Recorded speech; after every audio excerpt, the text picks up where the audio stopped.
the greatest fear of mankind is death. Then what is the power of death?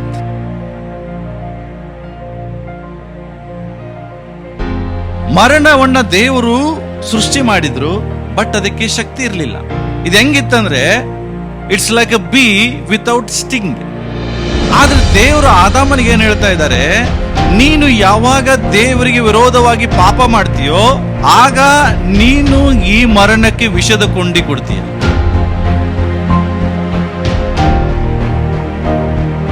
Okay, ಇದು ಮರಣ. Okay, ಈಗ ಇದು ಯೇಸುಸ್ವಾಮಿ, ಇವ್ರು ರಾಜು ಬ್ರದರ್ ಮನುಷ್ಯ. ಈಗ ಯೇಸುಸ್ವಾಮಿ ಬಂದಿದ್ದಾರೆ ಎದಕ್ಕೋಸ್ಕರ? Jesus came to die for you, but death cannot touch Jesus. ಯೇಸುಸ್ವಾಮಿಗೆ ಇದು ಮುಟ್ಟಕ್ ಆಗ್ತಿಲ್ಲ. ಯಾಕೆ? There is no sin. ಇವ್ರ ಒಳಗಡೆ ಮರಣ ಹೋಗ್ಬೇಕಂದ್ರೆ ಮರಣಕ್ಕೆ ಏನ್ ಬೇಕು? ಪಾಪ ಬೇಕು. ಬಟ್ ಯೇಸುಸ್ವಾಮಿಯಲ್ಲಿ ಪಾಪ ಇಲ್ಲ. ಆದ್ರೆ ಪಾಪ ಎಲ್ಲಿದೆ? ರಾಜು ಬ್ರದರಲ್ಲಿದೆ. ಸೊ ಯೇಸುಸ್ವಾಮಿ ಏನ್ ಮಾಡಿದ್ರೆ, ಈಗ ಸಾಯ್ಬೇಕಂತ ಹೇಳಿ he took all his sins, ಇವನ್ನೆಲ್ಲ ಪಾಪಗಳನ್ನ ಏನ್ ಮಾಡಿದ್ರು, ಈಗ ತಾವು ತಗೊಂಡು ಈಗೇನಾದ್ರು ಯೇಸುಸ್ವಾಮಿ ಪಾಪಿ ಆದ್ರು. ಈಗ ಮರಣ ಯಾರನ್ನ ಮುಟ್ಟಬಹುದು? ಈಗ ಮರಣ ಇವ್ರನ್ನ ಮುಟ್ತು. ಈಗ ಇವ್ರನ್ನ ಮುಟ್ಟಕ್ ಆಗ್ತದ ಮರಣ? ಯಾಕೆ? Death cannot. ಈಗ ನಿನ್ನನ್ನ ನನ್ನನ್ನ ಸಾವು ಮುಟ್ಟಕ್ಕಾಗಲ್ಲ. Why? Because all the sins taken by Jesus Christ.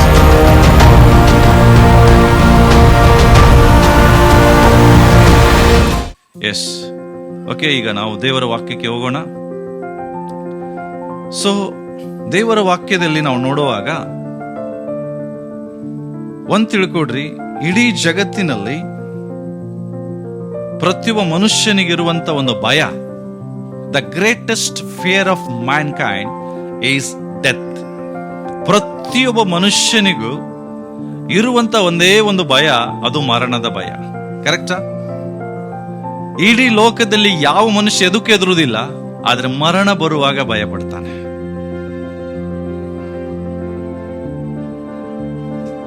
ನಂಬ್ತೀರಾ? The greatest the fear of mankind is death. ಸಾವಿಗೆ ಮಾತ್ರ ಇಡೀ ಮನುಷ್ಯ ಕುಲ ಭಯ ಪಡ್ತದೆ. ಯಾಕಂದ್ರೆ death is the only power that cannot be controlled by human. ಮನುಷ್ಯನಿಂದ ಮಾತ್ರ ನಿಯಂತ್ರಿಸಕ್ಕೆ ಆಗದೇ ಇರುವಂತ ಒಂದೇ ಒಂದು ಸತ್ಯ ಅಂದ್ರೆ ಅದು ಮರಣ. ನೀವೆಲ್ಲವನ್ನ ಕಂಟ್ರೋಲ್ ಮಾಡಬಹುದು. ಕೋಪ ಬಂದ್ರೆ ಕಂಟ್ರೋಲ್ ಮಾಡ್ತೀರಿ, ರೋಗವನ್ನ ಕಂಟ್ರೋಲ್ ಮಾಡಬಹುದು, you can control disease, you can control your anger, ಎಲ್ಲವನ್ನ ನೀನು ಕಂಟ್ರೋಲ್ ಮಾಡಬಹುದು. ಆದ್ರೆ ಮರಣ ಬರುವಾಗ ಆ ಮರಣವನ್ನ ಕಂಟ್ರೋಲ್ ಮಾಡಕ್ಕೆ ನಿಮ್ಮಿಂದ ಸಾಧ್ಯ ಇಲ್ಲ. ಕರೆಕ್ಟಾ? ಯಾಕೆಂದ್ರೆ ಮರಣವನ್ನ ಯಾರೆಂದು ನಿಲ್ಲಿಸ್ಲಿಕ್ಕೆ ಆಗಲ್ಲ. No one can stop death. ಯಾರಿಂದಲೂ ಅದನ್ನು ತಡಿಲಿಕ್ಕೂ ಆಗುದಿಲ್ಲ.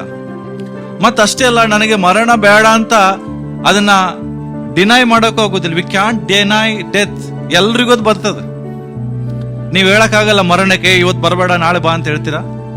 No, you can't say, because death, ಮರಣ ಒಂದೇ ಭೂಲೋಕದಲ್ಲಿರುವ ಎಲ್ಲ ಮನುಷ್ಯರಿಗೆ ಒಂದೇ ಸಮಾನ ಆಗಿದೆ. ಕರೆಕ್ಟಾ? You can't resist the death. ನೀವು ಸಾವಿಗೆ ನಿಲ್ಲಿಸ್ಲಿಕ್ಕೆ ಬರುವುದಿಲ್ಲ. You can't avoid death. ನೀವು ಸಾವನ್ನ ಅವಾಯ್ಡ್ ಮಾಡೋಕ್ಕೂ ಬರುವುದಿಲ್ಲ. ಯಾಕಂದ್ರೆ ಭೂಲೋಕದಲ್ಲಿ ಎಷ್ಟು ಜನ ಮನುಷ್ಯರಿದ್ರು ಎಲ್ರಿಗೂ ಮರಣ ಇದೆ. ಮರಣಕ್ಕೆ ತಾರತಮ್ಯ ಇಲ್ಲ. ಹೌದಾ? ಇದೆಯಾ? ಮರಣಕ್ಕೆ ಏನಾದ್ರೂ ತಾರತಮ್ಯ ಇದೆಯಾ? ನೋ. ಈ ಲೋಕದ ಎಷ್ಟು ಜನ ಇದ್ದಾರೋ ಎಲ್ರಿಗೂ ಏನ್ ಬರ್ತದೆ? ಮರಣ ಬಂದೇ ಬರ್ತದೆ. ನೀನು ಪ್ರೈಮ್ ಮಿನಿಸ್ಟರ್ ಆಗಿರ್ರಿ, ಪ್ರೆಸಿಡೆಂಟ್ ಆಗಿರು, ಕಾಮನ್ ಮ್ಯಾನ್ ಆಗಿರು, ಯಾರೇ ಆಗಿರ್ಲಿ, but death is equal to everyone. ಯಾವಾಗಲೂ ಡೆತ್ ಪಾರ್ಸಲಿಟಿ ಮಾಡೋದಿಲ್ಲ. ಇವರು ಪ್ರೈಮ್ ಮಿನಿಸ್ಟರ್, ಇವರಿಗೆ ಸ್ವಲ್ಪ ಲೇಟ್ ಆಗಿ ಬರೋಣ, ಇವರು ಚೀಫ್ ಮಿನಿಸ್ಟರ್, ಇವರಿಗೆ ಲೇಟ್ ಆಗಿ ಬರೋಣ, ಇವರು ಒಳ್ಳೆ ಅಧಿಕಾರಿ ಇದ್ದಾರೆ, ಇವರಿಗೆ ಲೇಟ್ ಆಗಿ ಬರೋಣ. No, death is a common for everyone. ಎಲ್ರಿಗೂ ಬರ್ತದೆ. ಅದಕ್ಕಾಗಿ ಅವನು ಎಂತೆ ಪವರ್ಫುಲ್ ವ್ಯಕ್ತಿ ಆಗಿದ್ರು ಅವನು ಮರಣಕ್ಕೆ ಭಯ ಪಡ್ತಾನೆ. ಎಷ್ಟೇ ಪವರ್ಫುಲ್ ವ್ಯಕ್ತಿ ಆಗಿರಲಿ, he will fear to death. ಯಾಕೆಂದ್ರೆ ಮರಣ, ಹೇಳ್ರಿ, ಹೂ ಕ್ರಿಯೇಟೆಡ್ ಡೆತ್? ಮರಣವನ್ನ ಯಾರು ಸೃಷ್ಟಿ ಮಾಡಿದ್ರು? Who created death? ನೀವೇ. Who created? For the first time in the Bible ಅಲ್ಲಿ ಸಾವಿನ ಬಗ್ಗೆ ಮಾತನಾಡಿದ್ದು ದೇವರು. ಕರೆಕ್ಟಾ? God told to Adam, the day you eat this fruit, surely you will die. ನೀನು ಈ ಹಣ್ಣನ್ನ ತಿಂದ ದಿನವೇ ಸಾಯ್ತಿ ಅಂತ ಯಾರಿಗೆ ಹೇಳಿದ್ರು? ದೇವರು ಆದಾಮನಿಗೆ ಹೇಳ್ತಾರೆ. ಹಾಗಾದ್ರೆ ಸಾವು ಅನ್ನುವಂತ ಫಸ್ಟ್ ಪದ ಯಾರ ಬಾಯಿಂದ ಬಂತು? ದೇವರ ಬಾಯಿಂದ. But death was there, but no power. ಅಂದ್ರೆ ದೇವರೇ ಮರಣವನ್ನು ಸೃಷ್ಟಿ ಮಾಡಿ ಇಟ್ಟಿದ್ರು, ಬಟ್ ಅದಕ್ಕೆ ಶಕ್ತಿ ಇರಲಿಲ್ಲ. Hello, are you here? Death was there. ಆ ಏದೇನ್ ತೋಟದಲ್ಲಿ ಮರಣ ಅನ್ನೋದು ಇದೆ, ಬಟ್ ಅದಕ್ಕೇನಿಲ್ಲ, ಶಕ್ತಿ ಇಲ್ಲ. ಅದಕ್ಕಾಗಿ ಅದು ಆಕ್ಟಿವೇಟ್ ಆಗಲ್ಲ. ಬಟ್ ದೇವರು ಹೇಳ್ತಾ ಇದ್ದಾರೆ, but the day you eat, the day you eat, you are giving power to death. ನೀನು ಈ ಹಣ್ಣನ್ನ ತಿಂದ ದಿವಸ ಈ ಮರಣಕ್ಕೆ ಶಕ್ತಿ ಕೊಡ್ತೀಯ. ಇದು ಆಕ್ಟಿವೇಟ್ ಆಗ್ತದೆ. ಯಾವಾಗ ಇದು ಆಕ್ಟಿವೇಟ್ ಆಗ್ತದೆ? ಹಣ್ಣನ್ನ ತಿಂದಾಗ. ಅರ್ಥ ಏನು? ವೆನ್ ಯು ಡಿಸ್ಒಬೇ ಗಾಡ್, ಯಾವಾಗ ನೀನ್ ದೇವರಿಗೆ ಅವಿಧೇಯನಾಗ್ತೀಯೋ, ಅದರ ಅರ್ಥ ನೀನ್ ಯಾವಾಗ ದೇವರ ಮಾತಿಗೆ ಅವಿಧೇಯನಾಗಿ ಪಾಪ ಮಾಡ್ತೀಯೋ, ಆ ಪಾಪ ಮರಣಕ್ಕೆ ಶಕ್ತಿ ಕೊಡ್ತದೆ. ಅಲ್ಲಿ ತನಕ ಮರಣ ಏನು ಮಾಡಕ್ಕಾಗಲ್ಲ. ಅದಕ್ಕಾಗಿ ಪ್ರಶ್ನೆ ಹಾಕಿದ್ದೀನಿ, then what is the power of death? ಹಾಗಾದ್ರೆ ಈ ಮರಣಕ್ಕೆ ಶಕ್ತಿ ಎಲ್ಲಿಂದ ಬಂತು? From where the power came to death? ಎಲ್ಲಿಂದ ಬಂತು? ಹಲೋ, ಎಲ್ಲಿಂದ ಬಂತು? ಎಲ್ಲಿಂದ ಬಂತು? Open your Bible to 1 Corinthians 15:54 and 55. 1ನೇ ಕೊರಿಂಥದವರಿಗೆ ಬರೆದ ಪತ್ರಿಕೆ 15ನೇ ಅಧ್ಯಾಯ 54ರಿಂದ 55 ವಚನ.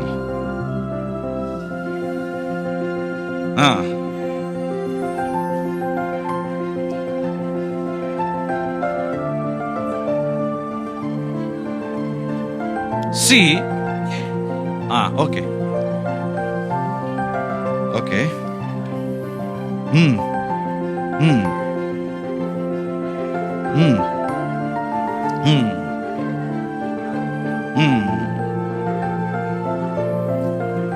See, ಏನ್ ಹೇಳ್ತಾ ಇದೆ ಇಲ್ಲಿ? ದೇವರ ವಾಕ್ಯದಲ್ಲಿ ಏನ್ ಹೇಳ್ತಾ ಇದೆ? ಮರಣ ಇದೆಯಲ್ಲ, ಮರಣವೇ ನುಂಗಿ ಹೋಯ್ತು. ಮರಣವೇ ನಿನ್ನ ಜಯವೆಲ್ಲಿ, ಮರಣವೇ ನಿನ್ನ ವಿಷದ ಕೊಂಡಿ. ಅರ್ಥ ಏನ್ ಗೊತ್ತಾ? ಇದು ಮರಣವನ್ನ ದೇವರು ಸೃಷ್ಟಿ ಮಾಡಿದ್ರು, ಬಟ್ ಅದಕ್ಕೆ ಶಕ್ತಿ ಇರಲಿಲ್ಲ. ಹಲೋ, ಇದು ಹೆಂಗಿತ್ತಂದ್ರೆ, it's like a bee without sting. ಒಂದು ಜೇನು ಹುಳ, ಅದಕ್ಕೆ ಏನಿಲ್ಲ, ಕೊಂಡಿ ಇಲ್ಲ. ಕೊಂಡಿ ಅಂದ್ರೆ ಏನು? ಮುಳ್ಳು. ಕೊಂಡೆ ಅಂದ್ರೆ ಗೊತ್ತಾ? ಕೊಂಡೆ ಅಂತಾರೆ ಅದಕ್ಕೆ. ಅದ್ರೊಳಗೆ ವಿಷಯ ಇರ್ತದೆ, ಗೊತ್ತಾ? ಈಗ ಒಂದು ಜೇನು ಹುಳ, ಅದಕ್ಕೆ ಕೊಂಡಿನೇ ಇಲ್ಲ ಅಂದಾಗ ಅದಕ್ಕೆ ಏನಾದ್ರೂ ಶಕ್ತಿ ಇದೆಯಾ? ಯಾರಾದ್ರೂ ಹೆದರ್ತೀರ ಜೇನುಹುಳಕ್ಕೆ? ಯಾವಾಗ ಜೇನುಹುಳಗೆ ಹೆದರ್ತಾರೆ? ಆ ಕೊಂಡಿ ಇರುವುದಕ್ಕೆ ಹೆದರ್ತಾರೆ. ಅದ್ರ ಅರ್ಥ ಏನಂದ್ರೆ, ದೇವರು ಮರಣವನ್ನು ಉಂಟು ಮಾಡಿದಾಗ ಹೆಂಗಿತ್ತಂದ್ರೆ, ಇದು ಕೊಂಡಿ ಇರಲ್ದೇ ಇರುವಂತ ಒಂದು ಜೇನು ಹುಳ ತರ ಇತ್ತು. ನೋಡ್ಲಿಕ್ಕೆ ಬ್ಯೂಟಿಫುಲ್, ಬಟ್ ಪವರ್ ಇಲ್ಲ. ಆದ್ರೆ ದೇವರು ಆದಾಮನಿಗೆ ಏನ್ ಹೇಳ್ತಾ ಇದ್ದಾರೆ? ನೀನು ಯಾವಾಗ ದೇವರಿಗೆ ವಿರೋಧವಾಗಿ ಪಾಪ ಮಾಡ್ತೀಯೋ, ಆಗ ನೀನು ಈ ಮರಣಕ್ಕೆ ವಿಷದ ಕೊಂಡಿ ಕೊಡ್ತೀಯ. ಅಂದ್ರೆ ಈ ಮರಣಕ್ಕೆ ನಿನ್ ಶಕ್ತಿ ಕೊಡ್ತೀಯ. ನೆಕ್ಸ್ಟ್ ವಚನ ಹೋದ್ರೆ 56, 55 ಓದಮ್ಮ. ಹಾ ಹಾ ಆ ಮರಣದ ಕೊಂಡಿ ಯಾವುದು ಹಾಗಾದ್ರೆ? ಈಗ ಅರ್ಥ ಆಯ್ತಾ? Sin is the sting of death. It means ಪಾಪವೇ ಮರಣಕ್ಕೆ ಶಕ್ತಿ. ಅಲೋ, ತಿಳ್ಕೊಡ್ರಿ, ನಾನು ಹೇಳುವಂತ ಎಲ್ಲ ವಿಷಯನ ಅರ್ಥ ಮಾಡಿಕೊಂಡ್ರೆ ಇವತ್ತು ಪುನರುತ್ಥಾನದ ಶಕ್ತಿ ಏನಂತ ನಿಂಗೆ ಗೊತ್ತಾಗ್ತದೆ, ಪುನರುತ್ಥಾನದ ಸತ್ಯ ಏನಂತ ಗೊತ್ತಾಗ್ತದೆ. ಯಾವಾಗ ನಾನು ಹೇಳುವಂಥದ್ದು ಯಾವುದು ನಿಮಗೆ ಈಗ ಫಸ್ಟಿಗೆ ಅರ್ಥ ಆಗುದಿಲ್ವೋ ಅದು ಲಾಸ್ಟಿಗೂ ಅರ್ಥ ಆಗಲ್ಲ. ಅರ್ಥ ಮಾಡಿಕೊಳ್ರಿ, ಇಡೀ ಮನುಷ್ಯ ಕುಲಗಿರುವಂತ ಒಂದೇ ಒಂದು ಭಯ, ಅದು ಮರಣ.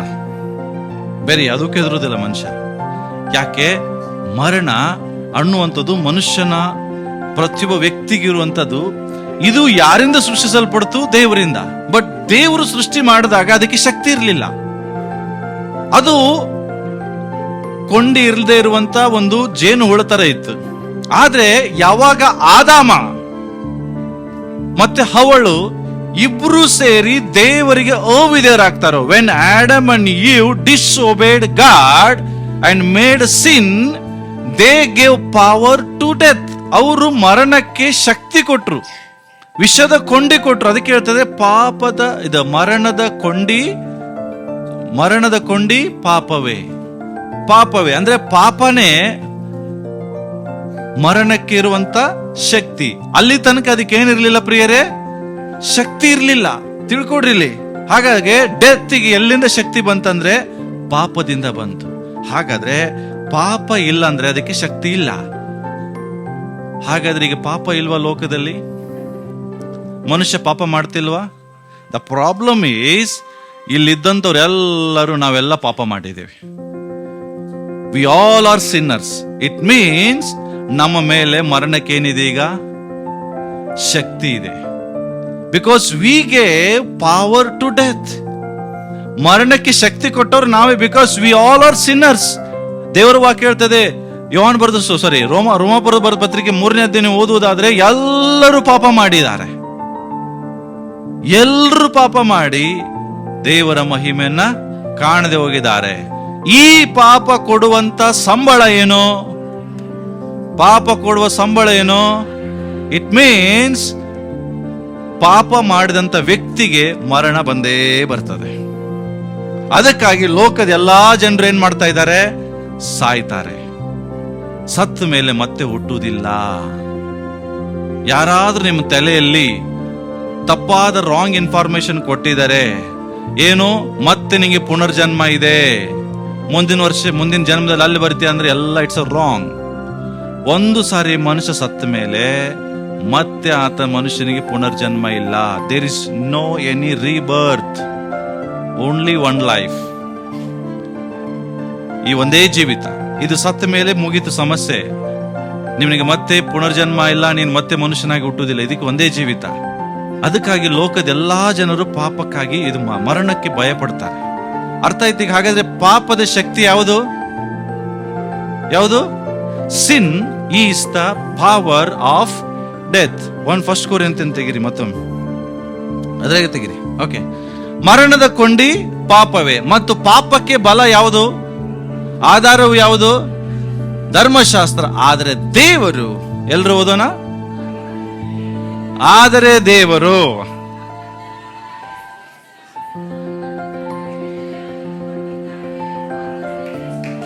ಹಲ್ಲೆಲೂಯಾ. ತಿಳ್ಕೊಳ್ರಿ, ಇಡೀ ಜಗತ್ತಿಗೆ ಪಾಪದ ಭಯ ಇದೆ. ಆದ್ರೆ ಯಾರು ಯೇಸು ಕ್ರಿಸ್ತನನ್ನ ನಂಬಿರ್ತಾರೋ ಅವರಿಗೆ ಮರಣದ ಭಯ ಇಲ್ಲ. ಯಾಕೆ ಮರಣದ ಭಯ ಇಲ್ಲ ಅಂತ ಈಗ ಮುಂದೆ ನಾನು ನಿಮಗೆ ಹೇಳುವಾಗ ಅರ್ಥ ಆಗ್ತದೆ. ಯೇಸು ಕ್ರಿಸ್ತನ ನಂಬಿದಂತ ವ್ಯಕ್ತಿಗೆ ಮರಣದ ಭಯ ಇರುವುದಿಲ್ಲ. ಯಾಕೆಂದ್ರೆ ಯೇಸು ಕ್ರಿಸ್ತನು ನಮಗೆ ಮರಣದ ಮೇಲೆ ಜಯ ಕೊಟ್ಟಿದ್ದಾರೆ. ಹಾಗಾದ್ರೆ ನಿಮ್ ಪ್ರಶ್ನೆ, ಹಾಗಾದ್ರೆ ಫಸ್ಟ್ ನಾವು ಸಾಯುವುದೇ ಇಲ್ವಾ? ನಮಗೂ ವಯಸ್ಸಾದ್ಮೇಲೆ ಸತ್ತು ಹೋಗ್ತೇವಲ್ಲ, ನೀವು ಅನ್ಕೊಂಡಿದ್ದೀರಿ. ಬಟ್ ಅದು ಸಾವು ನಿಮ್ಮನ್ನ ಪರ್ಮನೆಂಟ್ ಸಾಯಿಸಕ್ಕೆ ಅಲ್ಲ, ನಿಮ್ಮ ಶರೀರಕ್ಕೆ ಮರಣ, ಆದ್ರೆ ನಿಮ್ಮ ಆತ್ಮಕ್ಕೆ ಮರಣ ಇಲ್ಲ. ಓಕೆ, ಈಗ ನಾನು ನಿಮಗೆ ಅದನ್ನ ಮುಂದೆ ಹೇಳುವಾಗ ನಿಮಗೆ ಅರ್ಥ ಆಗ್ತದೆ. ಸೊ ಏನಾಯ್ತು ಅಂತ ತಿಳ್ಕೊಡ್ರಿ. ಹಾಗಾದ್ರೆ ಓಕೆ, ಹಾಗಾದ್ರೆ ಮರಣವನ್ನ ದೇವರು ಜಯ ಕೊಟ್ರು. ನೀವೆಲ್ಲ ನೋಡ್ತೀರಿ, ದೇವರು ನಮಗೆ ಜಯ ಕೊಟ್ಟಿದ್ದಾರೆ. ಎಷ್ಟೇ ನಂಬ್ತೀರಿ? ಜಯ ಕೊಟ್ಟರದ ಅರ್ಥ ಏನಂದ್ರೆ ದೇವರು ಈ ಮರಣವನ್ನ ಡೆಸ್ಟ್ರಾಯ್ ಮಾಡಿದ್ದಾರೆ, ನಾಶ ಮಾಡಿರ್ತಾರೆ. ಹೌದಾ? ಹಾಗಾದ್ರೆ ಹೇಗೆ ದೇವರು ಮರಣವನ್ನು ನಾಶ ಮಾಡಿದರು? How death was destroyed, how the god has destroyed the death. ಹೇಗೆ ದೇವರು? ಟರ್ನ್ ಟು ಇಬ್ರಿಯರಿಗೆ ಬರೆದ ಪತ್ರಿಕೆ ತೆಗೀರಿ ಜಲ್ರಿ, ದ ಬುಕ್ ಆಫ್ ಹಿಬ್ರಿಯು. ಹೇಗೆ ಮರಣ ನಾಶವಾಯಿತು?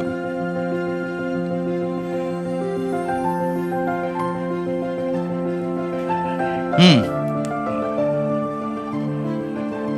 ಹ್ಮ್ ಹ್ಮ್ ಹ್ಮ್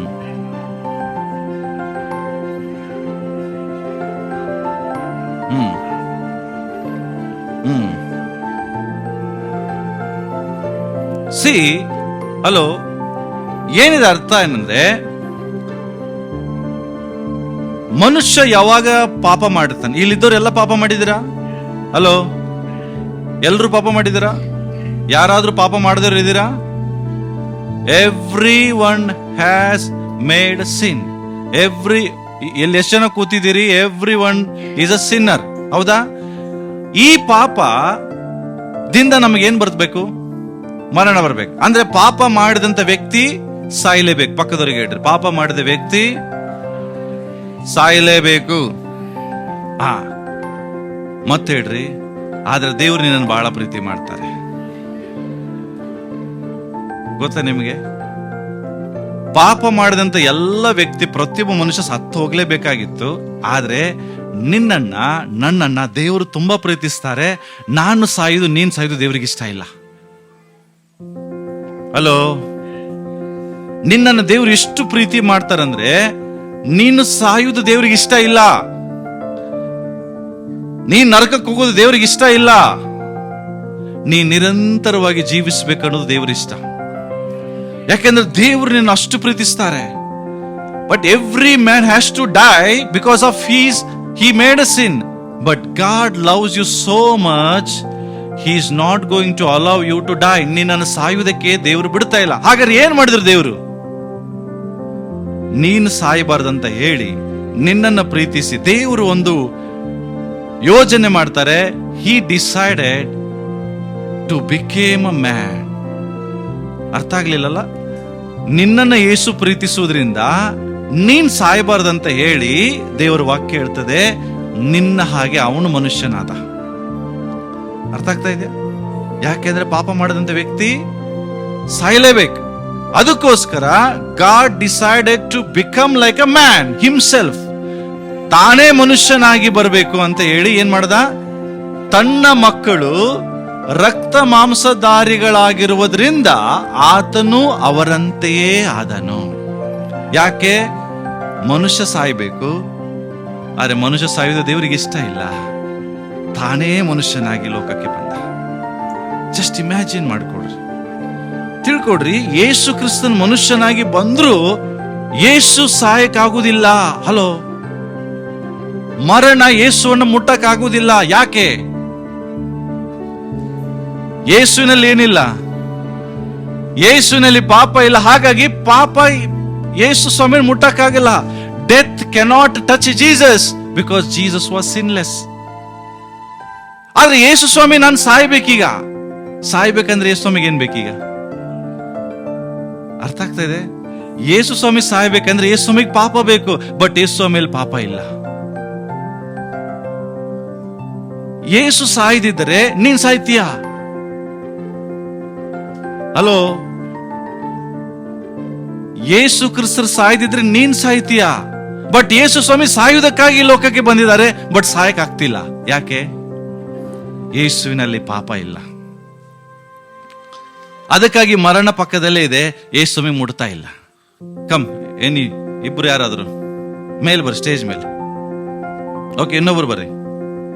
ಸಿ, ನಿಮ್ಗೆ ಅರ್ಥ ಮಾಡಿಸ್ಬೇಕಾಗಿದೆ. ನಾನೀಗ ನಿಮ್ಗೆ ಅರ್ಥ ಮಾಡಿಸೋದಕ್ಕಾಗಿ ಅವ್ರನ್ನ ಕರೀತಾ ಇದ್ದೀನಿ. ತಿಳ್ಕೊಡ್ರಿ. ಓಕೆ, ಇದು ಮರಣ. ಏನಿದು? ಇದು ಮರಣ. ಓಕೆ, ಇಲ್ವಾ ಪೌಲ್? ಈಗ ಇದು ಯೇಸು ಸ್ವಾಮಿ, ಇವ್ರು ರಾಜು ಬ್ರದರ್, ಮನುಷ್ಯ. ಓಕೆ, ಈಗ ಯೇಸು ಸ್ವಾಮಿ ಬಂದಿದ್ದಾರೆ ಎದಕ್ಕೋಸ್ಕರ? ಎಲ್ರಿ ಹೇಳ್ರಿ, ಜೀಸಸ್ ಕೇಮ್ ಟು ಡೈ. ಹೇಳ್ರಿ ಎಲ್ರಿ, Jesus came to die for you. ನಿನಗಾಗಿ ಸಾಯುವುದಕ್ಕೆ ಯೇಸು ಬಂದಿದ್ದಾರೆ. But death cannot touch Jesus. ಯೇಸು ಸ್ವಾಮಿಗೆ ಇದು ಮುಟ್ಟಕ್ಕಾಗ್ತಿಲ್ಲ. ಯಾಕೆ? ಯೇಸು ಸ್ವಾಮಿಲಿ ಏನಿಲ್ಲ, ದೇರ್ ಇಸ್ ನೋ ಸಿನ್. ಅದಕ್ಕಾಗಿ ಪಾಪ ಇವ್ರಿಗೆ ಆಕ್ಟಿವೇಟ್ ಆಗ್ಬೇಕಂದ್ರೆ, ಇವ್ರ ಒಳಗಡೆ ಮರಣ ಹೋಗ್ಬೇಕಂದ್ರೆ ಮರಣಕ್ಕೆ ಏನ್ ಬೇಕು? ಪಾಪ ಬೇಕು. ಬಟ್ ಯೇಸು ಸ್ವಾಮಿಯಲ್ಲಿ ಪಾಪ ಇಲ್ಲ. ಆದ್ರೆ ಈಗ ಪಾಪ ಎಲ್ಲಿದೆ? ರಾಜು ಬ್ರದರಲ್ಲಿದೆ. ಸೊ ಯೇಸು ಸ್ವಾಮಿ ಏನ್ ಮಾಡಿದ್ರೆ, ಈಗ ಸಾಯ್ಬೇಕಂತ ಹೇಳಿ he took all his since, ಇವನ್ನೆಲ್ಲ ಪಾಪಗಳನ್ನ ಏನ್ ಮಾಡಿದ್ರಿ, ಈಗ ತಾವು ತಗೊಂಡು ಈಗೇನಾದ್ರು ಯೇಸು ಸ್ವಾಮಿ ಪಾಪಿ ಆದ್ರು. ಈಗ ಮರಣ ಯಾರನ್ನು ಮುಟ್ಟಬಹುದು? ಈಗ ಟಚ್ ಮಾಡ್ರಿ. ಈಗ ಮರಣ ಇವ್ರನ್ನ ಮುಟ್ತು. ಈಗ ಇವ್ರನ್ನ ಮುಟ್ಟಕ್ ಆಗ್ತದ ಮರಣ? ಯಾಕೆ?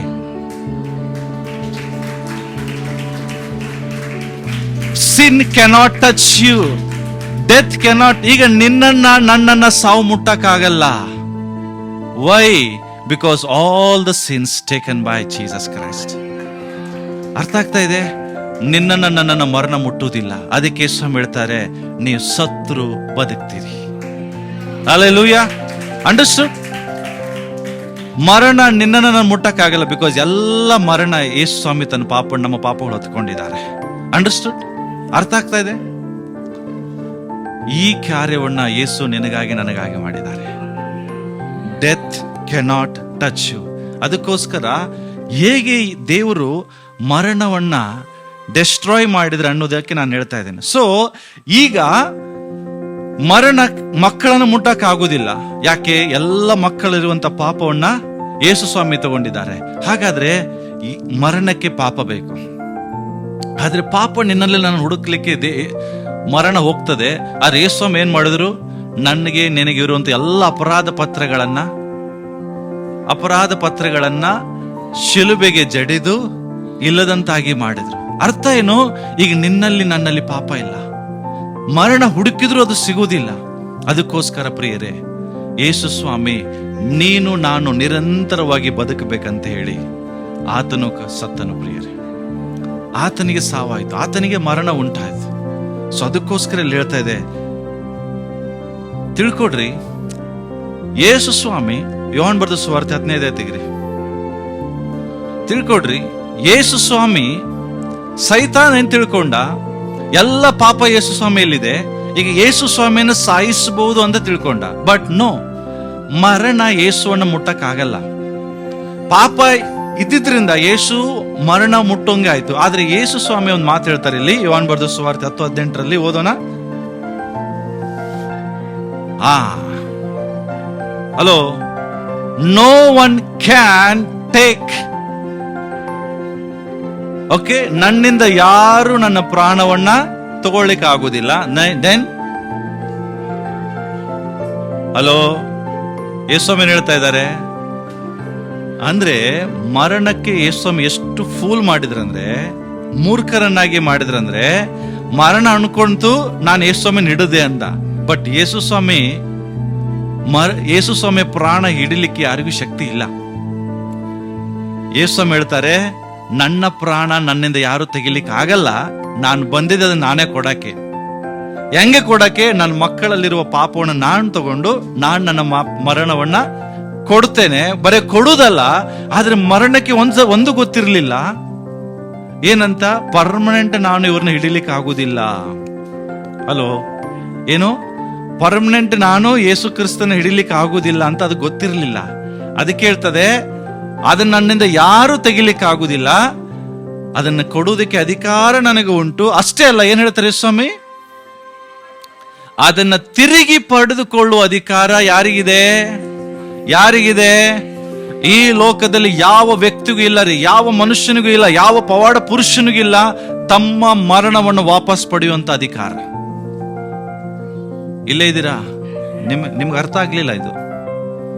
ಈ ಲೋಕದಲ್ಲಿ ದೇವರನ್ನಿಸಿಕೊಂಡಂತವ್ರು ಎಷ್ಟು ಎಲ್ಲ ಇದಾರೋ, ಯಾರಿಗೂ ಅವರ ಮರಣವನ್ನ ತಿರುಗಿ ಪಡಿಕೊಳ್ಳುವ ಅಧಿಕಾರ ಇಲ್ಲ. ಕೇವಲ ಒಬ್ಬರಿಗಿದೆ, ಕೇವಲ ಒಬ್ಬರಿಗೆ. ನಾನು ಸತ್ತರೂ ಬದುಕ್ತೇನೆ, ಅದನ್ನು ವಾಪಸ್ ನಾನು ತಗೊಳ್ತೇನೆ ಅಂತ ಅಧಿಕಾರ ಒಬ್ಬರಿಗೆ ಮಾತ್ರ ಇದೆ. ಅದು ಯಾರಿಗೆ? ಯೇಸು ಕ್ರಿಸ್ತರಿಗೆ. ಮರಣ ಅನ್ಕೊಂತು ಎಲ್ಲಾ ಮುಗಿದೋಯ್ತು ಅಂತ ನೋ. ಬಟ್ ಅದಕ್ಕೆ ಗೊತ್ತಿರ್ಲಿಲ್ಲ. ಒಂದು ಪುಸ್ತಕ ಇತ್ತು, ನಾನು ಬಹಳ ವರ್ಷಗಳ ಹಿಂದೆ ಓದ್ತಾ ಇದ್ದೆ. Today is Friday but Sunday is coming ಅಂತ. ಅದ್ರ ಬುಕ್ಕಿನ ಹೆಸರೇನು? Today is Friday but Sunday is coming. ಅರ್ಥ ಏನು? ಇವತ್ತು ಯೇಸು ಸತ್ತಿದ್ದಾರೆ, ಬಟ್ ಭಾನುವಾರ ಬರ್ತಾ ಇದೆ. ಯೇಸು ಮತ್ತೆ ಜೀವಿಸುವಾಗಿದ್ದಾರೆ. ಹಲ್ಲೆಲೂಯಾ. ವೆರಿ ಬ್ಯೂಟಿಫುಲ್ ಪುಸ್ತಕ ಅದು. ಸೈತಾನ ತಿಳ್ಕೊಂಡ, ಮರಣ ತಿಳ್ಕೊಂತು, ಫ್ರೈಡೇ ಬಂತು, ನಾವು ವಿನ್ ಆದ್ವಿ. ಬಟ್ ಅವ್ರಿಗೆ ಗೊತ್ತಿರ್ಲಿಲ್ಲ ಸಂಡೇ ಆಲ್ಸೋ ಕಮಿಂಗ್. ಭಾನುವಾರ ಬರುದಂತ ಅದಕ್ಕೆ ಗೊತ್ತಿರ್ಲಿಲ್ಲ. ಯಾಕೆ? ಭಾನುವಾರ ಏನಾಯ್ತು? ಮತ್ತಾಯನ ಬರೆದ ಸುವಾರ್ತೆ ತೆಗೆಯೋಣ, 28:1 ಓದೋಣ.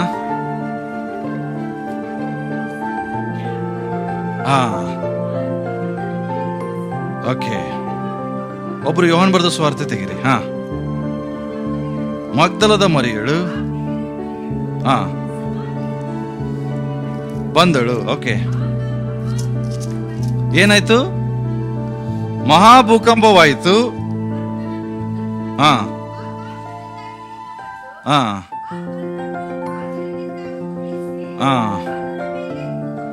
ಸಿ, ಯಾರಿಗೂ ಗೊತ್ತಿಲ್ಲ. ಅವತ್ತು ಭೂಕಂಪ ಆಯ್ತು. ಏನಾಯ್ತು? ಯೇಸು ಸ್ವಾಮಿ ಶಿಲುಬೆ ಮೇಲೆ ಸತ್ತಾಗಲೂ ಏನಾಯ್ತು? ಭೂಕಂಪ ಆಯ್ತು. ಯೇಸು ಸ್ವಾಮಿ ಸತ್ತೋರ್ ಒಳಗಿನಿಂದ ಎಬ್ಬಿಸಿದಾಗಲೂ ಏನಾಯ್ತು? ಇದು ಯಾರಿಗೂ ಗೊತ್ತಿಲ್ರಿ. ಒಂದು ಸ್ಫೋಟ ಆಯ್ತು. ಏನಾಯ್ತು? ಎಲ್ರು ಹೇಳ್ರಿ, ಯೇಸು ಸ್ವಾಮಿ ಜೀವದಿಂದ ಎದ್ದಾಗ ಒಂದು ಸ್ಫೋಟ ಆಯಿತು. ಅದಕ್ಕೆ ಭೂಕಂಪ ಅಂತ ಕರೀತಾರೆ. ಯಾಕೆ ಭೂಕಂಪ ಆಯ್ತಂದ್ರೆ, ಬಿಕಾಸ್ ಯೇಸು ಕ್ರಿಸ್ತನ ಪುನರುತ್ಥಾನದಲ್ಲಿ ಒಂದು ಶಕ್ತಿ ಇದೆ. ಆ ಶಕ್ತಿ ಒಂದು ಸ್ಫೋಟವನ್ನು ಉಂಟು ಮಾಡ್ತು, ಒಂದು ಭೂಕಂಪವನ್ನ ಉಂಟು ಮಾಡ್ತು. ಯಾವಾಗ ಭೂಕಂಪ ಆಯ್ತೋ, ಆಕಾಶದಿಂದ ಯಾರು ಬಂದ್ರು? ಕರ್ತನ ದೂತನು ಬಂದು ಮುಚ್ಚಿದಂತ ಕಲ್ಲನ್ನು ಏನ್ ಮಾಡ್ದ? ಉರುಳಿಸಿದ. ಯಾಕೆ? ಯೇಸು ಅಲ್ಲಿ ಇಲ್ಲ. ಬಹಳ ಜನ ತಿಳ್ಕೊಂಡ್ರೆ ಯೇಸು ಸ್ವಾಮಿ ಕಲ್ಲು ತೆಗೆದ ಮೇಲೆ ಹೊರಗೆ ಬಂದ್ರಂತ. ಇದು ತಪ್ಪು ನಿಮ್ದು. ನನ್ನ ಯೇಸು ಕಲ್ಲು ಅವಶ್ಯಕತೆ ಇಲ್ಲ ತೆಗೆಯುವುದು. ಹಲೋ, ಬೈಬಲ್ ಹೋದ್ರಿ ಏನಿದೆ? ಹಾ ಹಾ ಹಾ ಹಾ ಹಾ ಹಾ ಹಾ ಹಾ ಹಾ ಹಾ ಏನಿಲ್ಲ, ಆತನು ಇಲ್ಲಿ ಇಲ್ಲ. ಹಾ ಹಾ ಹಾ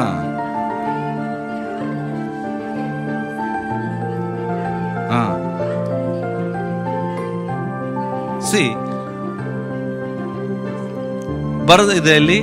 ಕಲ್ಲು ಉರುಳಿದಾಗ ಯೇಸು ಹೊರಗಡೆ ಬಂದ್ರೆ ಲಾಜರ್ ಬಂದಂಗೆ ಹಂಗ್ ಬರ್ದದ? ಲಾಜರ ಕಲ್ ತೆಗೆದ ಮೇಲೆ ಹೊರಗೆ ಬಂದ. ಯೇಸು ಹಂಗ್ ಬಂದ್ರ? ಕಲ್ ತೆಗೆಯೋದಕ್ಕಿಂತ ಮುಂಚೆ ಯೇಸು ಹೋಗಿದ್ರು. ಕಲ್ಲು ಯಾಕೆ ತೆಗೆದ್ರು ಗೊತ್ತಾ? It is the proof to show you our Jesus is not here, is already resurrected. ಕಲ್ಲು ಉರುಳಿಸೋಕ್ಕಿಂತ ಮುಂಚೆನೆ ಯೇಸು ಪುನರುತ್ಥಾನಗೊಂಡು ಹೋಗಿದ್ದಾರೆ. ಕಲ್ಲು ಉರುಳಿಸಿದ ಮೇಲೆ ಹೊರಗೆ ಬರಲಿಲ್ಲ. ಗೇಟ್ ಓಪನ್ ಮಾಡ್ದಂಗೆ ಯಾವಾಗ ಡ್ಯಾನಿಯಲ್ ಹೊರಗೆ ಬಂದ, ಕಲ್ಲು ಉರುಳಿಸಿದ ಮೇಲೆ ಯಾವಾಗ ಲಾಜರ್ ಹೊರಗೆ ಬಂದಂಗೆ ಯೇಸು ಬರಲಿಲ್ಲ. ಕಲ್ಲು ಉರುಳಿಸೋದಕ್ಕಿಂತ ಮುಂಚೆನೆ ಯೇಸು ಅಲ್ಲಿಂದ ಹೊರಟೋಗಿದ್ರು. ದೇವದೂತ ಬಂದು ಯಾಕೆ ಕಲ್ಲು ಉರುಳಿಸಿದ ಅಂದ್ರೆ, ಜನರಿಗೆ ಗೊತ್ತಾಗಬೇಕು ಅವನು ಹೇಳಿದಂತೆ ಅವನು ಜೀವಿಸಿದಾನೆ, ಅವನು ಹೇಳಿದಂಗೆ ಅವನು ಎದ್ದಿದ್ದಾನೆ, ಆತನ ಇಲ್ಲಿ ಇಲ್ಲ. To show, to give you the proof. ನಿಮಗೆ ಪ್ರೂಫ್ ಕೊಡುವುದಕ್ಕಾಗಿ ದೇವದೂತ ಕೆಳಗಡೆ ಬಂದು ಕಲ್ಲು ಉರುಳಿಸಿದ ಅಷ್ಟೇ ಹೊರತು ಯೇಸು ಸ್ವಾಮಿನ ಹೊರ ಕರ್ಕೊಂಡ್ ಬರಕ್ಕಲ್ಲ. ಯಾರ ಅವಶ್ಯಕತೆ ಯೇಸುಗಿಲ್ಲ ರೀ. ಓಕೆ, ಯೋಹಾನ್ ಬರೆದ ಸುವಾರ್ತೆ ತೆಗಿರಿ, the gospel of John chapter 20 from verse 1. Okay, okay. ಮುಂಜಾನೆ ಇನ್ನೂ ಕತ್ತಲೆ ಇರುವಾಗಲೇ, ಓಕೆ,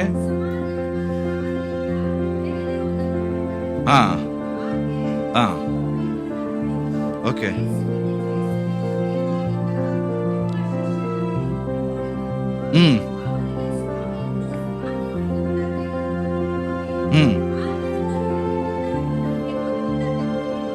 ಓಕೆ,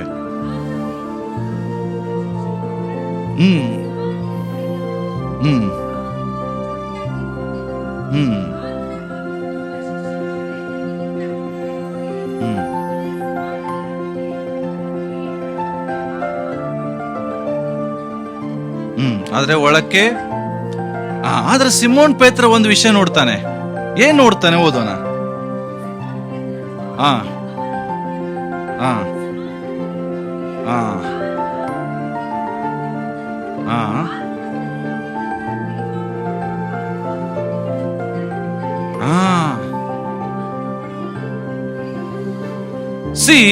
ಈ ಒಂದು ವಿಷಯ ಯೋಹಾನನ್ ಬಿಟ್ರೆ ಯಾರು ಬರೆದಿಲ್ಲ. ಏನು? ಯೇಸು ಸ್ವಾಮಿ ಸತ್ತಾಗ ಅವನ ಮೇಲೆ ಒಂದು ವೈಟ್ ಬಟ್ಟೆ ಮುಚ್ಚಿರ್ತಾರೆ, ನಾರು ಬಟ್ಟೆ, ಹೌದಾ? ಅವನ ತಲೆಗೆ ಮಲಗಿಸಿದಾಗ ಒಂದು ಕೈ ಪಾವಡ ಖರ್ಚಿಪ್ ತರ ಅದನ್ನ ತಲೆಗೆ ಹಾಕಿರ್ತಾರೆ.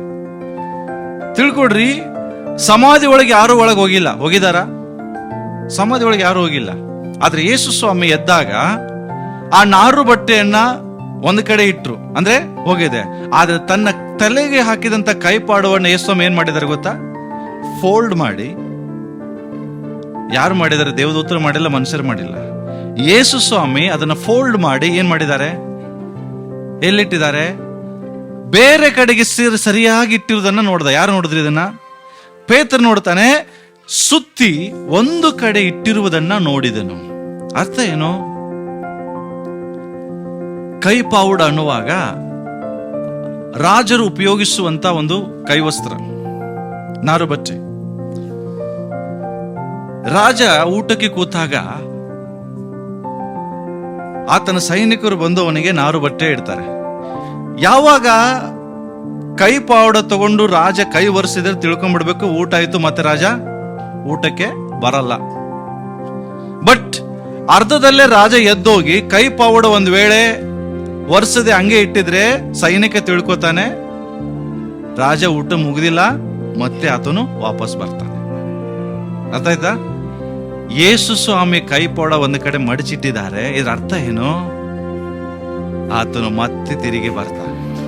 Hallelujah. This is the meaning. ಆತನು ಅಗೇನ್ ಈಸ್ ಕಮಿಂಗ್. ಯಾಕೆ ಬರ್ತಾ ಇದ್ದಾನೆ? ಆತನು ಫಸ್ಟ್ ಟೈಮ್ ಸತ್ತಾಗ ಏನಾಯ್ತು? ಮ್ಯಾಥ್ಯೂ ಚಾಪ್ಟರ್ 27 ತೆಗಿರಿ. ಮ್ಯಾಥ್ಯೂ ಚಾಪ್ಟರ್ 27 50ನೇ ವಚನ, 50 ವರ್ಸ್. ಯೇಸು ಸ್ವಾಮಿ ಕಡೇ ಮಾತು ಶಿಲುಬೆಯಲ್ಲಿ ಆಡಿ ಮಹಾಧ್ವನಿಯಿಂದ ಕೂಗಿ ಪ್ರಾಣ ಬಿಡ್ತಾನೆ. ಬಿಟ್ಟ ಮೇಲೆ 51ನೇ ವಚನ ಓದೋಣ.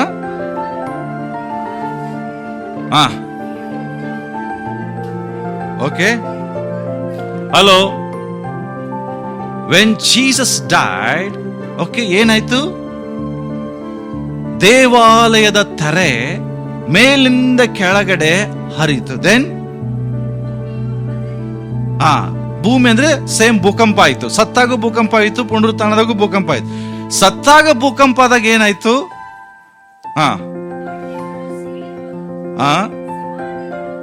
Hello. When Jesus died on the cross, all these cemeteries are opened. ಎಲ್ಲ ಸತ್ತಂತ ಸಮಾಧಿಗಳು ಓಪನ್ ಆದವು. ಅವಾಗ ಏನಾಯ್ತು? ಹಲೋ. ಮುಂಚೆ ಯಾರೆಲ್ಲ ಸತ್ತು ಹೋಗಿದ್ರು ಯೇಸು ಸ್ವಾಮಿಯನ್ನ ಬರುವುದಕ್ಕಿಂತ ಮುಂಚಿತವಾಗಿ ನಾವೇನ್ ಬೈಬಲ್ ಓದ್ತೀವಿ, Abraham, Joshua, Daniel, okay, David, ಯಾರೆಲ್ಲ ಸತ್ತಿದ್ರೋ ಅವರೆಲ್ಲರ ದೇಹಗಳೇನಾಯ್ತು? ದೇವ ಭಕ್ತರ ದೇಹಗಳು ಎದ್ದವು. ಅವರು ಎದ್ದು ಆತನು ಎದ್ದ ಮೇಲೆ, ಯಾರು ಎದ್ದ ಮೇಲೆ? ಎಲ್ರು ಹೇಳ್ರಿ ಯಾರು? ಯೇಸು ಸತ್ತ ಮೇಲೆ ಏನಾಯ್ತು? ಸಮಾಧಿ ಓಪನ್ ಆಯ್ತು. ಬರದ ಇಲ್ಲಿ ಸಮಾಧಿಗಳು ಓಪನ್ ಆದವು, ನಿದ್ದೆ ಹೋಗಿದ್ದ ಅನೇಕ ಭಕ್ತರ ದೇಹಗಳು ಎದ್ದವು. ಆತನು ಎದ್ದ ಮೇಲೆ, ಯಾರು? ಯೇಸು ಕ್ರಿಸ್ತರು ಮತ್ತೆ ಪುನರುತ್ಥಾನ ಎದ್ದ ಮೇಲೆ, ಅಲ್ಲಿ ತನಕ ಅವ್ರು ಹೊರಗೆ ಬರಲಿಲ್ಲ.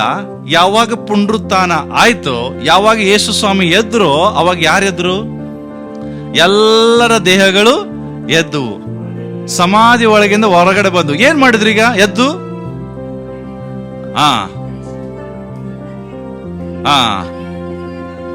ತಿಳ್ಕೊಡ್ರಿ.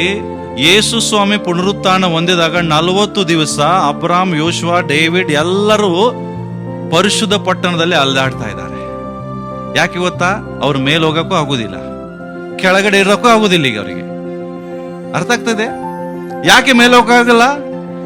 ಯೇಸು ಇನ್ನೂ ಮೇಲೆ ಹೋಗಿಲ್ಲ, ಯೇಸು ಕೆಳಗೂ ಇಲ್ಲ, ಯೇಸು ಭೂಲೋಕದಲ್ಲಿದ್ದಾರೆ. ಅದಕ್ಕಾಗಿ 40 ದಿವಸ ಇವರು ಅವ್ರ ಜೊತೆಗೆ ಅಡ್ಡಾಡ್ಬೇಕಾಯ್ತು. ಅನೇಕರಿಗೆ ಕಾಣಿಸಿದ್ರು ಅಂತ ಬರ್ತದೆ ಬೈಬಲ್. ಅರ್ಥ ಆಗ್ತದೆ? ಯೇಸು ಸ್ವಾಮಿ ಫಸ್ಟ್ ಪುನರುತ್ಥಾನಗೊಂಡು ಕಾಣಿಸಿಕೊಂಡಾಗ ಎಲ್ಲ ಭಕ್ತರ ಶವಗಳು ಎದ್ದು ಯೆರೂಸಲೇಮ್ ಪಟ್ಟಣದಲ್ಲಿ 40 ಡೇಸ್ ತಿರುಗಾಡ್ತಾ ಇದ್ದಾವೆ, ಮೇಲೆ ಹೋಗೋಕ್ಕೂ ಆಗ್ತಿಲ್ಲ. ಬಟ್ ಯಾವಾಗ ಯೇಸು ಸ್ವಾಮಿ ತನ್ನ ಶಿಷ್ಯರಿಗೆ ಮಹಾ ಆಜ್ಞೆಯನ್ನ, ಗ್ರೇಟ್ ಕಮಿಷನ್ ಕೊಟ್ಟು ಪರಲೋಕಕ್ಕೆ ಆಸನರೂಢನಾದನು, ಅಂದ್ರೆ ಏರಿ ಹೋದನು, ಆಗ ಇವರೆಲ್ಲರ ದೇಹಗಳೇನದು? ಹಲೋ, ಇಲ್ಲೇ ಇದ್ದೀರಾ? ಅರ್ಥ ಆಗ್ತದೆ ನಾನು ಹೇಳಿದ್ ನಿಮಗೆ? ಇಲ್ಲಿ ಬರ್ತದೆ, ಆತನು ಎದ್ದ ಮೇಲೆ ಸಮಾಧಿಗಳೊಳಗಿಂದ ಎಲ್ಲರೂ ಹೊರಗಡೆ ಬಂದು ಪರಿಶುದ್ಧ ಪಟ್ಟಣದ ಒಳಗಡೆ ಹೋಗಿ ಅನೇಕರಿಗೆ ಕಾಣಿಸಿಕೊಂಡ್ರು. 40 ಡೇಸ್ ಭೂಲೋಕದಲ್ಲಿ ಅವರು ಕಾಣಿಸ್ತಾ ಇದ್ದಾರೆ. ಯಾವಾಗ ಯೇಸು ಸ್ವಾಮಿ ಏರಿ ಹೋದನೋ ಆವಾಗ ಅವರೆಲ್ಲರೂ ಆತನ ಸಂಗಡ ಪರಲೋಕಕ್ಕೆ ಏರಿ ಹೋದ್ರು. ಈಗ ಪಾವುಡ ಮಡಚಲ್ಪಟ್ಟಿದೆ. ಇದರ ಅರ್ಥ ಏನು? ಅಪೊಸ್ತಲ ಕೃತ್ಯ ತೆಗಿರಿ, 1ನೇ ಅಧ್ಯಾಯದಲ್ಲಿ 20 ಓದೋಣ.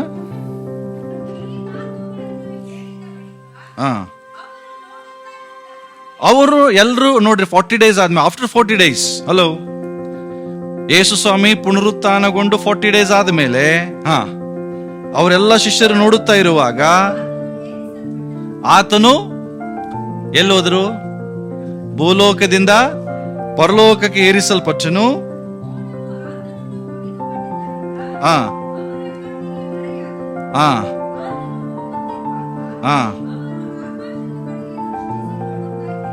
ತಿಳ್ಕೊಡ್ರಿ, ಯೇಸು ಸ್ವಾಮಿ ಏರು ಹೋಗೋದಿನ ಯಾರು ನೋಡ್ತಾ ಇದ್ದಾರೆ?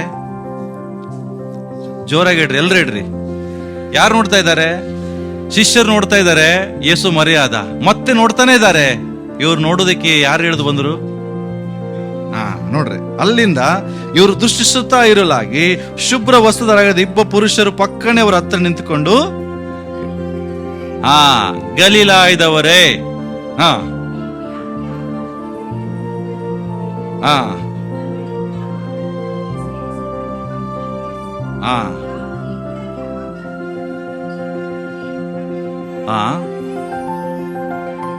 ಹಲೋ, ಕಾಯಿ ಪಾವಡದ ಅರ್ಥ ಏನು?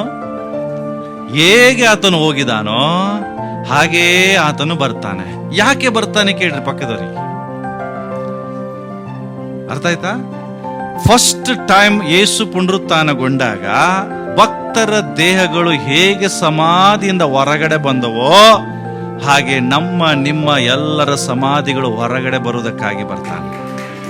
ಹಲ್ಲೆಲೂಯಾ. ಅರ್ಥ ಆಗ್ತಾ ಇದೆ? ಇದೇ ಏನಂದ್ರೆ, ನೀವು ಸತ್ತರೂ ಬದುಕುವಿರಿ. ಅರ್ಥ ಏನು? ನಿಮಗೆ ಸಾವಿಲ್ಲ. ಹೇಗೆ ಮರಣಕ್ಕೆ ಯೇಸು ಸ್ವಾಮಿ ಮೂರ್ಖರನ್ನಾಗಿ ಮಾಡಿದ್ನೋ ಹಾಗೆ ನಾವು ಕೂಡ ಈ ಶರೀರದಲ್ಲಿರುವಾಗ ವಯಸ್ಸಾದ ಮೇಲೆ ಸತ್ತೋಗ್ತೇವೆ. ಆದ್ರೆ ಏರಿ ಹೋದಂತ ಯೇಸು ತಿರುಗಿ ಮತ್ತೆ ಬರುವಾಗ ಹೇಗೆ ಸಮಾಧಿಗಳು ಓಪನ್ ಆಗಿ ಎಲ್ಲರೂ ಎದ್ರು, ಹಾಗೆ ನೀನು ಎಲ್ಲರೂ ಸಮಾಧಿಯಿಂದ ಮತ್ತೆ ಹೊರಗಡೆ ಬರ್ತೇವೆ. ಒಂದು ವೇಳೆ ಯೇಸುವಿನ ಬರೋಣ ತಡ ಆದ್ರೆ, ನಾವು ಸತ್ತ ಮೇಲೆ ಬರುವುದಾದ್ರೆ ನಮ್ಮ ಸಮಾಧಿಗಳು ಓಪನ್ ಆಗ್ತದೆ. ಮತ್ತೆ ಸೇಮ್ ಇದೇ ಪ್ರಕಾರ ನಾವೆಲ್ಲರೂ ಸೈನ್ಯವಾಗಿ ಯೇಸು ಸಂಗಡ ಮತ್ತೆ ಪರಲೋಕಕ್ಕೆ ಏರಿ ಹೋಗ್ತೇವೆ.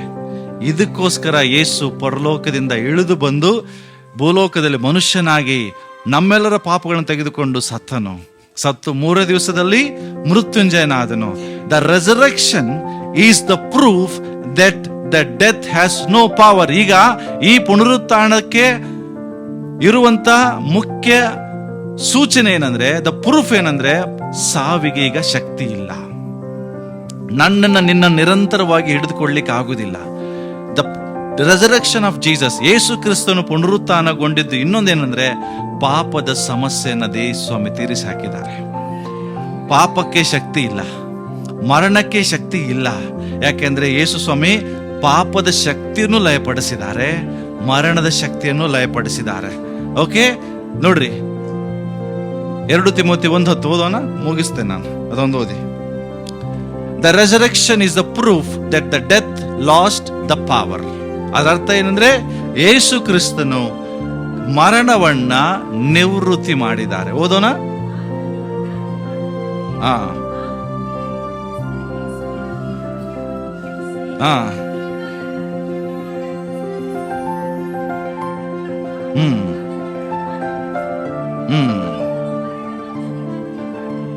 ಏನು? ಮರಣವನ್ನ ನಿವೃತ್ತಿ ಮಾಡಿ. ಯಾರು? ಯೇಸು ಸ್ವಾಮಿ ಮರಣವನ್ನ ಏನ್ ಮಾಡಿದಾರಂತೆ? ನಿವೃತ್ತಿ ಇಲ್ಲದಂತಾಗಿ ಮಾಡಿದ್ದಾರೆ. ಅರ್ಥ, ಯಾರು ಯೇಸುವನ್ನ ನಂಬುತ್ತಾರೋ, ಯಾರು ಯೇಸುವಿನ ಕ್ಷಮಾಪಣೆಯನ್ನು ಹೊಂದಿಕೊಳ್ತಾರೋ, ಯಾರು ಯೇಸುವಿನ ಮಕ್ಕಳಾಗಿ ಜೀವಿಸ್ತಾರೋ ಅವರಿಗೆ ಮರಣ ಮುಟ್ಲಿಕ್ಕೆ ಆಗುವುದಿಲ್ಲ. ಹಲ್ಲೆಲೂಯಾ. ಇವತ್ತು ಆ ಪುನರುತ್ಥಾನದ ಶಕ್ತಿ ಅವೈಲೇಬಲ್ ಇದೆ. ಇಲ್ಲಿ ಕೂತಂತವ್ರು ಯಾರಾದ್ರೂ ಇವತ್ತು ನೀವು ಫಸ್ಟ್ ಟೈಮ್ ಇರುವುದಾದ್ರೆ, ನೀವು ಯೇಸುವಿಗೆ ಹೇಳ್ಬೇಕು, ಯೇಸುವೆ ನನಗೂ ಈ ಕ್ಷಮಾಪಣೆ ಬೇಕು, ನನಗೂ ನನ್ನ ಪಾಪಗಳಿಂದ ಬಿಡುಗಡೆ ಕೊಡು, ನಾನು ನಿನ್ನ ಮಗುವಾಗಿ, ನಿನ್ನ ಮಗಳಾಗಿ, ಮಗನಾಗಿ ಜೀವಿಸ್ತೇನೆ ಎಂಬುದಾಗಿ ನಿಮ್ಮ ಲೈಫ್ ಅನ್ನ ಒಪ್ಪಿಸಿಕೊಡುವುದಾದರೆ,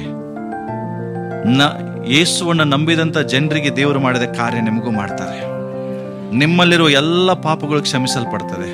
ನಿಮ್ಮಲ್ಲಿರುವ ಅಪರಾಧ ಪತ್ರಗಳನ್ನು ಯೇಸುವೇ ಹರಿದು ಹಾಕ್ತಾರೆ. ನಿಮಗೆ ಶಾಶ್ವತವಾದ ಬಿಡುಗಡೆ. ಮರಣ ನಿಮ್ಮನ್ನು ಮುಟ್ಲಿಕ್ಕೆ ಆಗಲ್ಲ, ನಿಮ್ಮ ಮೇಲೆ ಆಳ್ವಿಕೆ ಮಾಡ್ಲಿಕ್ಕೂ ಆಗುದಿಲ್ಲ. ಯಾಕೆಂದ್ರೆ ಆ ಪುನರುತ್ಥಾನದ ಶಕ್ತಿ ನಿಮ್ಮ ಒಳಗಡೆದು ಕಾರ್ಯ ಮಾಡ್ತದೆ. Hallelujah. Okay, now death can't hold you in the grave. ಪಕ್ಕದವ್ರಿಗೆ ಹೇಳ್ರಿ, ಈಗ ಸಾವು ನಿನ್ನನ್ನ ಸಮಾಧಿಯಲ್ಲಿ ಹಿಡಿಯುವುದಕ್ಕಾಗೋದಿಲ್ಲ. ಹಲೋ, ನೀನು ಸಾಯುವುದು ಸಮಾಧಿಯಲ್ಲಿ ಇರುವುದಕ್ಕಾಗಲ್ಲ, ಯೇಸು ಬರೋ ತನಕ ವೇಟ್ ಮಾಡುವುದಕ್ಕಾಗಿ. ನಿನ್ನನ್ನು ಮರಣ ಹಿಡಿಯಕ್ಕಾಗಲ್ಲ. ನೀನ್ ಸಮಾಧಿ ಒಳಗಡೆ ಪುಡಿ ಪುಡಿ ಆಗು, ಸುಟ್ಟಾಕು.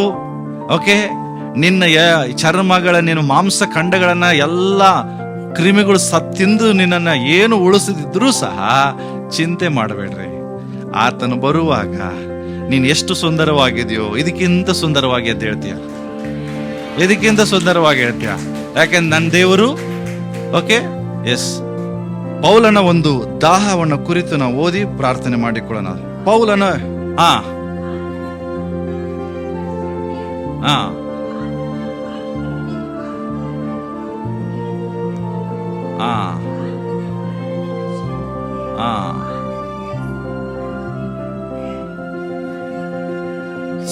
ಪೌಲನ ಬಯಕೆರೆ.